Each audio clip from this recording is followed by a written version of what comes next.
how's everybody doing tonight? I'm just like trying to have a little bit of the hair of the dog that bit me over Purim. So, don't know how much everybody here knows about me, but not trying to rehash the stuff that's already on wikipedia.com/Jordan. I wanted to be Jewish my entire life. Every day that I wake up as a Jew is a day that I'm thankful for. When I was 7 years old, I saw a commercial on TV that said Happy Passover from your friends at Channel 2, and I went drawing 6-pointed stars on everything in my mother's house. And I told my mother that day, Mommy, I want to be Jewish. Some little kids want to be, cops, some little kids want to be firemen. I wanted to be a Jew. And my mother went to work the next day and told the Jewish woman she worked with what I had said. And I can't imagine what their conversation entailed, but she told her, my son wants to be Jewish. And they said, oh, well, wonderful, Gavaldik, please, come for Passover Seder.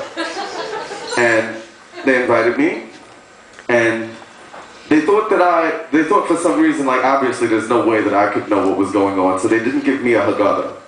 They gave my mother a Haggadah and gave me some like Blue Cross Blue Shield like insurance policy plan handbook or something. And I was like, do you not think I can read?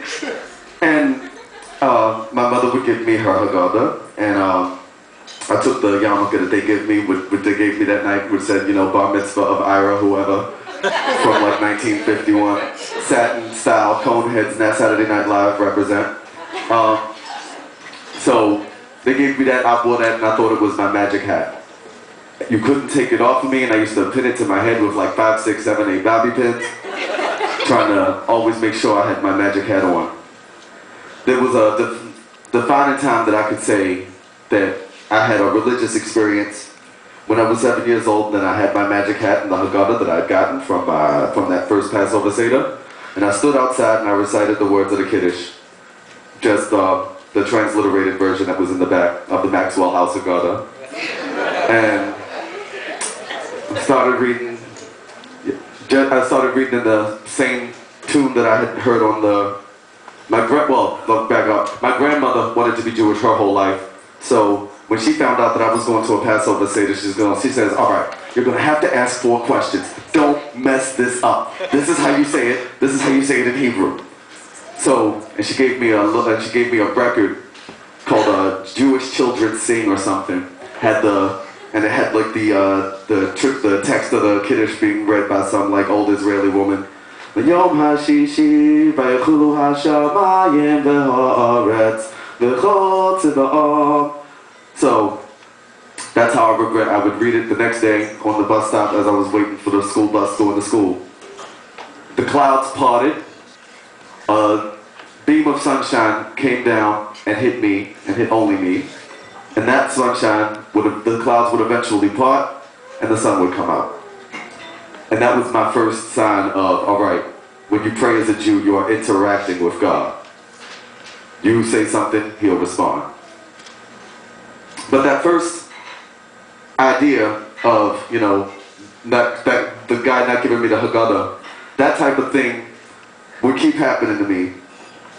I would convert when I was 21, and I learned in Or Sameach in Israel, yeshiva there, and I learned in Or Sameach in Muncie.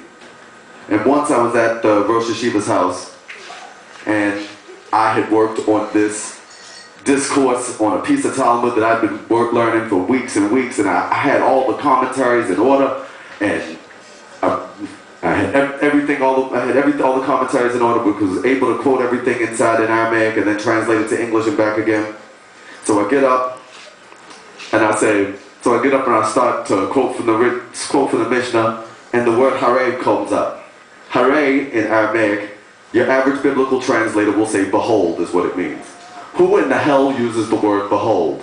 So when I see the word Hare, I'm like, all right, check it. The Mishnah says this like this. And one of the guys around the Rosh Yeshiva's table goes like, wow, he's really a schwarzer, isn't he? The Rosh Yeshiva sees my hand clenched on the table, and he's like, just keep talking, just keep talking, just keep talking, just go. You're saying good, say better, you're saying good. And I'm like, all Pascal night comes out that the halacha is actually like Rabbah over Ravashi. And the guy who said the first comment just looks up, looks over at me, and then turns to his friend. He's like, "Is he really a Schwarzer?" And I'm like, "Dude!" I was like, "Gemara, Talmud, hi, Yeshiva, why are we here?" But, you know, I couldn't learn. It's not shaykh, it's not possible that the Schwarzer could learn as So, in Yeshiva, there was, in Osameach in Israel, there was a guy who was Moroccan, who they used to call him Ha'arabi Matzitzit, the Arab with the tzitzis. And all the little kids would call him Ha'arabi Matzitzit. And you can imagine that this is in Jerusalem at the beginning of the 2001 Intifada. That's not something that's taken lightly, so dude's getting randomly searched, going to, checkpoints and things like that. Not really like checkpoints like Palestinians, but, people would be asking for his ID everywhere as he's walking through Jerusalem.